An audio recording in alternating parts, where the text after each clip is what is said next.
Robert Zelik, who is group president at the World Bank, has said that while the fear of Greece defaulting does remain a big concern for global markets, it needs to be remembered that the country accounts for just 2% of Europe's GDP. And speaking separately on China, he said that the country is at worst going to see a soft landing, contrary to what most people have been saying. Let's listen to what he said.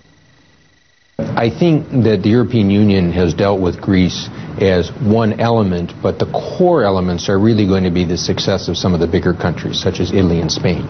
And so Greece is 2% of the EU's GDP.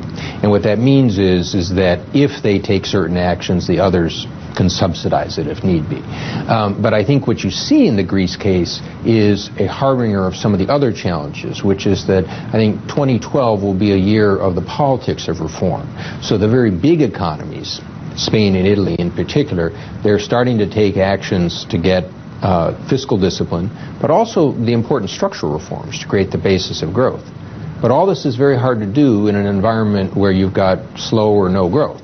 And so part of the challenge here will be whether the EU and others support Italy and Spain with the reform process they're undertaking. I have a cautious optimism about the international economy in that, our forecasts are that growth might slow down a little bit this year.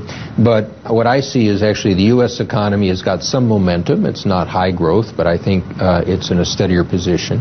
If Europe is able to continue to stabilize the situation, that's a big if, but that's an important part. And I think, China has issues in the real estate sector, but my own guess is that they're on the process for a soft landing.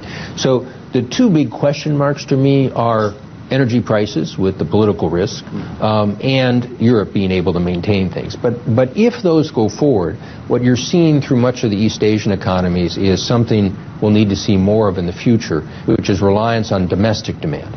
Many of these economies grew because of their reliance on exports. I think the exports to U.S. and Europe and Japan, that's just going to slow down in years ahead.